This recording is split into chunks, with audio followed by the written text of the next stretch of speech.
नमस्कार, स्वागत है आपका। ईडी का हंटर चला और कांग्रेस की संपत्ति अटैच हुई है। जी हां, रायपुर से बड़ी खबर आ रही है। शराब घोटाला मामले में ईडी की कार्रवाई देखने को मिली है। बता दें आपको, यहां पर कांग्रेस की संपत्ति अटैच हुई है। सुकमा कांग्रेस कार्यालय को अटैच किया गया। 6 करोड़ से भी ज्यादा की संपत्ति है जिसे अटैच किया गया। देश में पहली बार किसी पार्टी का कार्यालय अटैच हुआ है। कवासी लखमा और उसके बेटे हरीश लखमा पर लगातार कार्रवाई जारी है और आपको बता दें कि अब इस कार्रवाई के तहत उनकी संपत्ति भी अटैच हुई थी। 6 करोड़ 15 लाख रुपए की संपत्ति अटैच कर ली गई है। देश में पहली बार ऐसा हुआ है कि किसी पार्टी का यहां पर कार्यालय अटैच हुआ हो। पूरा मामला आप समझ लीजिए क्या है कवासी लखमा का। देखिए, शराब घोटाला होता है और शराब घोटाले में कवासी लखमा का ये नाम आता है और लगातार ईडी कार्रवाई कर रही है और ईडी पूछताछ करती है, अलग अलग जगहों पर दबिश देती है। घंटों घंटों यहाँ पर उनको बैठा के सवाल जवाब किए जाते हैं और कवासी लखमा अंत में कहते हैं कि मैं अनपढ़ मंत्री था और यही वजह है कि मुझे मेरे अधिकारियों ने फंसा दिया। मुझे जहां साइन करने को कहे मैंने वहां साइन किया उनके कहने पर। मैंने कोई गबन नहीं किया। जो मेरे साथ अधिकारी थे उन्होंने मुझसे गबन करवाया है, उन्होंने मुझे फंसाया है। इसके तहत कार्रवाई लगातार जारी है और अब सुकमा कार्यालय को यहां पर अटैच कर लिया गया। हमारे साथ हमारे सहयोगी नदीम जुड़ चुके हैं अधिक जानकारी के लिए। नदीम, पूरा मामला समझाइए पहले, आज क्या क्या सुकमा में हुआ। देखिए, छत्तीसगढ़ के चर्चित शराब घोटाले मामले में जो है ईडी की एक बड़ी कार्रवाई सामने आई है। इसमें पूर्व आबकारी मंत्री कवासी लखमा और उनके बेटे हरीश लखमा की संपत्ति को प्रोविजनल अटैच कर दिया गया है। साथ में कांग्रेस को सुकमा के जो है कांग्रेस भवन को भी अटैच कर दिया गया है। देखिए, देश में पहली बार ऐसा हुआ है जहाँ किसी राजनीतिक दल के कार्यालय में ईडी ने जो है कार्रवाई यहाँ पर की है। ईडी ने अटैच की कार्रवाई यहाँ पर की है। शराब घोटाले में कवासी लखमा और उनके बेटे की करीब जो है 6 करोड़ की संपत्ति समेत कांग्रेस भवन आपको नदीम रोकूंगी एक सेकंड। हमारे साथ टीएस सिंहदेव जी जुड़ चुके हैं प्रतिक्रिया के लिए। सर, कांग्रेस का कार्यालय बताया जा रहा है सुकमा में अटैच कर लिया गया है। जी, मैंने भी सुना। अभी मीडिया के माध्यम से जानकारी लगी। प्रक्रिया एक चल रही थी, जांच की प्रक्रिया चल रही थी। ईडी के प्रतिनिधि कांग्रेस कार्यालय भी आए थे, प्रदेश कांग्रेस कार्यालय। उनने जानकारियां भी मांगी थी, वो उपलब्ध करा दी गई थी। अब आगे उनको कार्रवाई करना है।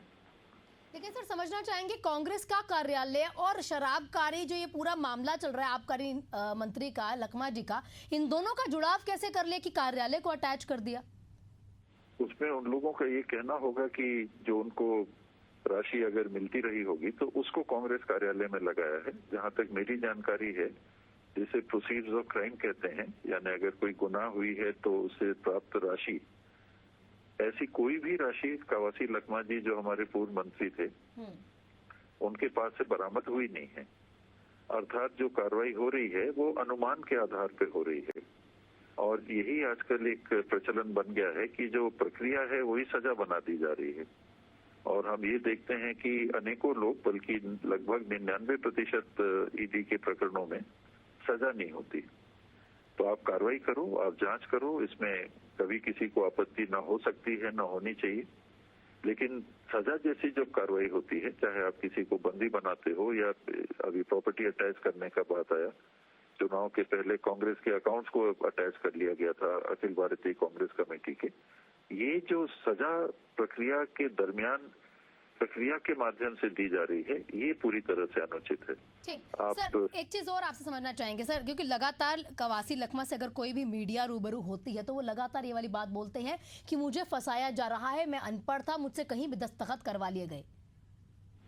वो एक अलग बात है। देखिए, जहाँ तक बयान की बात है, मेरा उसमें थोड़ा सा मत अलग है कि अगर हम मंत्री के रूप में हैं तो जवाबदारी हमारी है। उसमें पढ़े लिखे या अनपढ़ होने की बात नहीं आ सकती। वो भोलेपन में अपनी बात रखना चाह रहे हैं कि मैं इसमें संलिप्त नहीं हूँ। प्रश्न इस बात का है कि क्या उनसे पैसे बरामद हुए? वरना मैं आज किसी के लिए भी कह दूंगा, मैं ईडी हूँ, मैं कह दूंगा कि भाई फलाने जगह आपने गड़बड़ किया है। अगर पैसे बरामद होते हैं या आपके अकाउंट में पैसे हैं, उसको आप बता नहीं पाते कि कहाँ से आया, तो ये कहा जा सकता है कि ये राशि जो है ये गलत तरीके से कमाई गई है। लेकिन जब राशि ही नहीं मिली है और कोई भवन बना है, उसमें भवन कैसे बना है और उससे कवासी जी का लिंक कैसे बनता है या अन्य बात कैसे बनती है, वो साबित नहीं हो तब तक वो मुझे कार्रवाई उचित नहीं दिखती।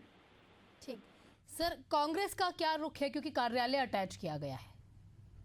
देश में कानून है, कानून व्यवस्था है, हम लोग उस पर विश्वास करते हैं और आज भी मेरा ये मानना है कि कानून की प्रक्रिया से न्याय होगा। एक और चीज सर, क्योंकि कानून है ठीक है, लेकिन ईडी और सीबीआई को लगातार कांग्रेस घेरती आ रही है। कांग्रेस की घेरने का बात नहीं है। आप देखें कि सुप्रीम कोर्ट तक में ये कहा जा रहा है कि ये ज्यादा हो जा रहा है। उनको जो अधिकार मिले थे ईडी को, वो अधिकार पीएमएलए के माध्यम से जो मिले थे, वो गंभीर अपराधों के मामले में थे। यानी कहीं अफीम की तस्करी हो रही है, हेरोइन की तस्करी हो रही है, अन्य कोई बड़ी ऐसी बातें हो रही हैं, उसमें बड़ी मात्रा में पैसों की लेन देन की बात आ रही है। उसके लिए इस प्रकार के कड़े कानून बनाए गए थे। उन कड़े कानूनों का उपयोग आज के दिन ईडी और सरकार के माध्यम से ऐसा लगता है कि सामान्य पुलिस प्रक्रियाओं के माध्यम से जो होना चाहिए उसमें किया जा रहा है। उसमें बेल नहीं है, उसमें कोई सुनवाई नहीं है, तो ये आपत्तिजनक है। ठीक, शुक्रिया आपका सर हमारे साथ जुड़ने के लिए और तमाम प्रतिक्रियाओं के लिए। तो यहाँ पर हमारे साथ टीएस सिंहदेव जी जुड़े हुए थे, पूर्व डिप्टी सीएम रहे हैं वो छत्तीसगढ़ के। वो ये लगातार बता रहे थे कि किस तरह से अगर ये कार्यालय को अटैच किया गया, ये मामला जो है कहीं ना कहीं कानूनी प्रक्रिया के तहत किया गया। लेकिन उससे इतर जो लखमा का बयान है, उन्होंने उस पर भी अपनी एक प्रतिक्रिया दी है कि भाई अगर कहीं पर भी पैसे होते हैं तो ये उस अकाउंट होल्डर के ऊपर रहता है कि कहाँ से आए, लेकिन अगर कोई मंत्री का रहते हुए गबन होता है तो ये भी उस मंत्री की जवाबदेही है कि कैसे हुआ है। तो हमारे साथ नदीम जुड़ चुके हैं, अधिक जानकारी के लिए जुड़े हुए थे हमारे साथ। अधिक जानकारी उनसे भी ले लेते हैं। नदीम, देखिए 2023 से लगातार इस पर जो है जांच चल रही है। लखमा का नाम भी आता है इसमें कि भाई पैसे इधर उधर पहुंचाए थे और कहीं ना कहीं गवाहों को भी खरीदने की कोशिश हुई थी, उसके बाद उनके बेटे का नाम इसमें आ गया। देखिए, ये पूरी प्रक्रिया की अगर हम बात करें तो 28 दिसंबर को कवासी लखमा और उनके बेटे हरीश लखमा पे जो है वो आवास पर छापेमार की कार्रवाई की जाती है और फिर 15 जनवरी को जो है कार्रवाई जो गिरफ्तारी की जाती है। उसके बाद से तब से रायपुर सेंट्रल जेल में जो है वो कवासी लखमा मौजूद है। इस मामले में उनके खिलाफ चालान पेश किया जाता है और 2000 से अधिक के घोटाले का सिंडिकेट का मास्टरमाइंड जो है वो सिंडिकेट का प्रमुख कवासी लखमा को ईडी जो है वो बताती है। और उसके बाद की अगर हम बात करें तो क्योंकि साल 2017 में आबकारी नीति में बदलाव किया गया और उसमें CSMSL की प्रक्रिया से जो है वो शराब बेचने की बात कही गई, जिसमें 19 के बाद शराब घोटाले के किंग पे किंग अनवर ढेबर की जो भूमिका है वो इस पे शामिल है। और उसके बाद से ये जब सरकार बदली तो कारोबारी के राजनीतिक रसूख का उपयोग का मामला ईडी के सामने आया। उस पे लगातार गिरफ्तारी जो है वो की गई और उसके बाद कवासी लखमा को गिरफ्तार किया गया। कवासी लखमा की गिरफ्तारी के बाद एक बड़ी कार्रवाई जो है आज ईडी ने यहाँ पर की है। हालांकि कांग्रेस की तरफ से बयान जो है वो निकल के आया है। कांग्रेस ने इसे षड्यंत्र बताया है और सीमा से लांघने की बात यहाँ पर कही है। आहना, लेकिन नदीम थोड़ा समझना चाहेंगे, देखिए किसी मंत्री पर अगर कोई कार्रवाई चल रही है तो पूरी पार्टी के कार्यालय को सीज करना ये कहीं ना कहीं उचित नहीं है। और ये जो हमारे साथ टीएस सिंहदेव जी जुड़े थे वो कह रहे हैं ठीक है, प्रक्रिया है, कानून अपने लिहाज से काम करेगा, ये भविष्य में देखना पड़ेगा, लेकिन कार्यालय को सीज क्यों किया गया? हर एक शख्स के कहीं ना कहीं मस्तिष्क में ये सवाल आएगा कि पूरा कार्यालय सीज क्यों? देखिए, जो ईडी के दस्तावेज है जिसमें जिक्र किया गया है उसमें ये जिक्र किया गया है कि हरीश कवासी लखमा की तरफ से जो है वो पिता के पद का दुरुपयोग करते हुए सिंडिकेट और जो उस पर भ्रष्टाचार का आरोप लगाया गया है, जिसमें ये बताया गया है कि कांग्रेस भवन जो बना है वो उसी जो है शराब के पैसे से बना है, सिंडिकेट के द्वारा दिए हुए पैसे से बना है, जिसको ईडी ने जो है अपने दस्तावेज में जो बात कही है उसी आधार को मानते हुए ईडी ने जो है कांग्रेस भवन को इस पे सील किया। देखिए, मैं आपको बताना चाहूँगा, इस पे जो लगभग 6 करोड़ की 6 करोड़ की, माफ़ी चाहूँगा, 6 करोड़ की संपत्ति को जो है वो जो है अटैच किया है, जिसमें उनकी भूमि है, उनका मकान है, उसके अलावा जो है कांग्रेस भवन है, उनके कुछ अकाउंट है, इन तमाम चीज़ों को सीज किया गया है, जिसकी कुल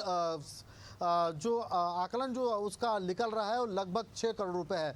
तो ये एक बड़ी कार्रवाई आना है और इसकी बड़ी वजह जो सिंडिकेट है उसके रसूख का दुरुपयोग करते हुए कहीं ना कहीं आगे देखने मिलेगा अब लखमा के या उनके बेटे के ऊपर क्या कार्रवाई रहती है, और अब जो संपत्ति कहीं ना कहीं अटैच की गई है उस पर क्या प्रतिक्रिया आती हैं। हमारे साथ शुक्रिया आपका जुड़े रहने के लिए, तमाम जानकारियों के लिए। और वहीं पर कांग्रेस नेता आनंद शुक्ला ने क्या कुछ कहा है अपने दर्शकों को एक बार वो भी सुनवा देते हैं। मोदी सरकार के निर्देश पे केंद्रीय एजेंसियां अपनी सीमाओं को लांघ रही हैं। आज कांग्रेस के जिला कार्यालय सुकमा को ईडी ने अटैच किया है। यह भारतीय जनता पार्टी के राजनीतिक षड्यंत्र का एक हिस्सा है। कांग्रेस पार्टी तो अपने जिला कांग्रेस भवन को बनाने के जो हमारे आय के स्रोत है उसका एक एक पाई का हिसाब दे देगी। और कांग्रेस आज से नहीं, आज़ादी के पहले से अपने कार्यकर्ताओं के सहयोग से अपना कार्यालय बनाती रही है। रायपुर का कांग्रेस भवन उसका उदाहरण है। जिला कांग्रेस कमेटी के तमाम जितने राजीव भवन बनाए गए हैं वो उसके उदाहरण है। विपक्ष में रहते हमने आलीशान शंकर नगर में अपना प्रदेश कांग्रेस का मुख्यालय बनाया है, राजीव भवन।